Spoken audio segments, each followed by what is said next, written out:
Hello and welcome to a new video on my channel. Today I make my on-screen debut, and what better way to mark that occasion than with a new belt day. Things today at Daniel Ripley Championship belts got a little ultimate. Okay, so here we have a fully licensed Midwest Classic Warrior IC. This belt is a grail belt for me personally. This belt was used in the biggest but not necessarily the best WrestleMania match of all time between Hulk Hogan and the Ultimate Warrior. For those that are on my Beltmasters Facebook group, you'll know that in my collection I had a one-of-a-kind Classic Warrior IC made by Loomis. That was never going to leave my possession until this came into the wild. This belt is featured on Mike Nicolau's website, said to be the only one produced. Plates listed as Parks, Millican, Rico Man, which are Midwest partners, and the leather is crafted by Mike Nicolau. Mike did leather work for Dave Millican on some of the WWE belts, so this only adds to how special this belt is. I will start with the main plate, featuring the iconic WWF logo. We have 4mm plates. The etching isn't the deepest I've seen, like many of the top bootleg makers out there nowadays, but I honestly don't mind that. It's probably closer to what was seen on the TV back in the late 80s and early 90s. I'll just move over to the left side of the main plate. You'll see the closer look at the etching, all the little individual pieces done on the artwork.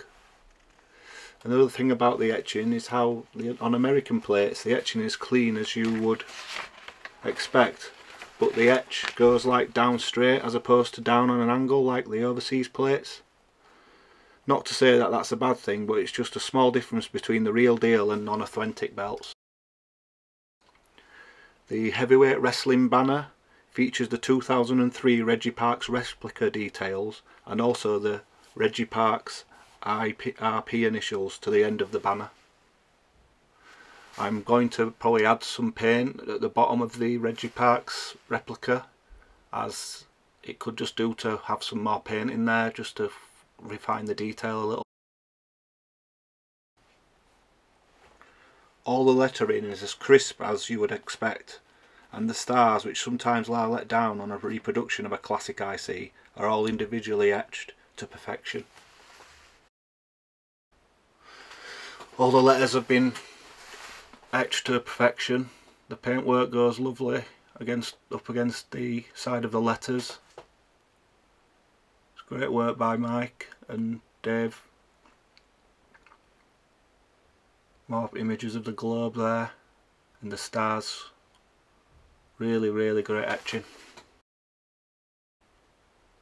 As we move across to the Intercontinental banner to the right hand side, you'll see the 3 stars perfectly etched. Then to just below that banner we have the right hand side 5 stars there, and the globe, really nice shade of blue on the globe as well. Another thing about this belt as well is the plating. It's not like super dark gold, it's somewhere between a light gold and a nickel, so I really like that as well. And then here we have the compasses details at the bottom of the plates. Very well etched with finer details clear to see. I'm so happy with this belt, it's untrue. This review is sponsored by Beltmasters Wrestling Belt Collectors on Facebook. Join today.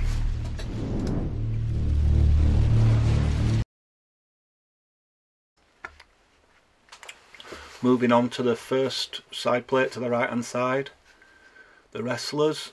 And some sort of Boston crab or something along them lines. You can sort of see the shade of gold on here, which I was alluding to before, and how well etched they are. Try and move the belt just so you can see how well etched it is and how clean it is. It's got the black painted into the 2 little slits at the sides of all the side plates as well. Moving over to the left. Now this is one thing that is off on this belt which has surprised me, and it's a small detail that I overlooked. On the real TV Intercontinental belt, when the wrestlers are meant to face to the left on both, so the right hand plate that you've just seen, the left hand plate should be identical. but it's not on this, but we'll let it slide. Right, the far left hand side plate, this time two wrestlers grappling. Again, you'll see the shade of gold I was talking about and the black paint, and how well etched it is again. I mean, I keep saying it's well etched, but it's going to be, in it. But and you'll see the identical right hand side plate as well.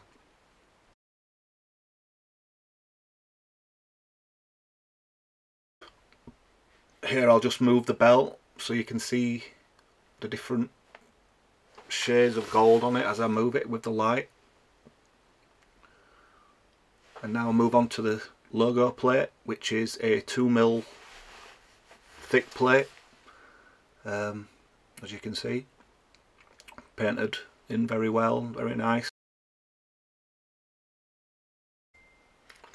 You can see where it's tooled around the logo plate.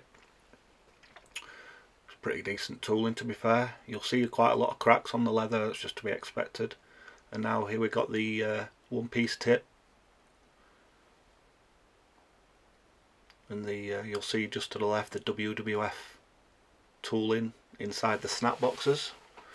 The big giveaway to prove that it's a Midwest is I'm told it's a horn shape or design that's imprinted into the back of the tip.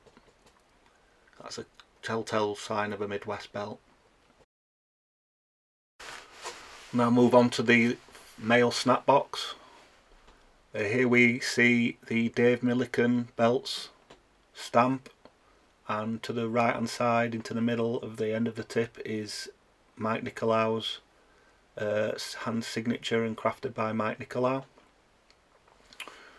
We've got a classic 2x8 snap box, and again it features the WWF imprinted logo, and then some pear shading tooling inside the snap box. You'll see the paint, it's obviously paint rather than dye. There we have some shell tooling that goes all the way around the perimeter of the plates. Just classic Midwest stuff. Decent beveling by Mike, with it being a yellow painted strap, it's starting to show, you know, signs of cracking all over it, to be fair, but it just makes it more aged, which I like. This type of thing, it makes it look like a ring used belt. Here you see the logo plate tooling again that I showed, and then along the bottom we've got the shell tooling again, great beveling, give it that little bit of a 3D look. It's uniform all the way around the belt. Now we'll move on to the female snap box, 2x5, which is accurate, with a WWF imprinted logo again, and then the pear shaded tooling inside the snap box. I really like how he's tooled around the not logo plate, the tip. Now have a look at the rear of the belt. It's got a really nice black real leather backing. You can see on the tip, as I was alluding to earlier, it's got the horn imprinted into it. You can see there on the main plate it's got a couple of extra bolts that you'd expect on an American belt over an overseas one. And then this is the thing that I really like about real leather backing, is when it's glued and it imprints into the rear of the male snaps.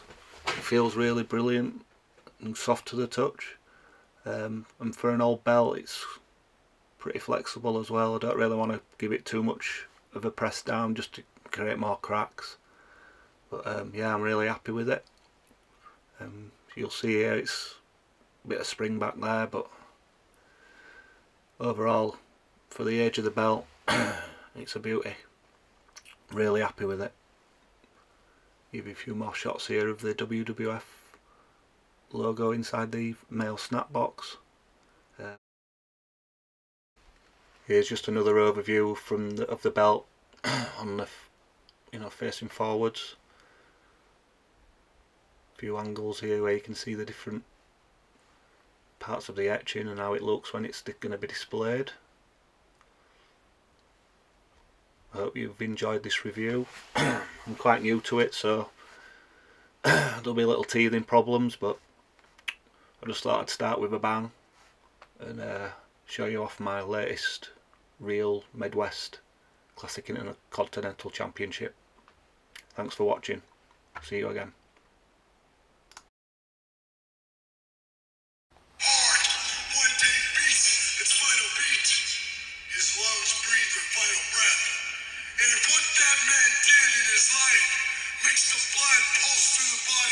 It makes them bleed deeper in something than larger than life. Then his essence, his spirit will be immortalized by the storytellers, by the loyalty, by the memory of those who honor him and make the running the man did live forever. You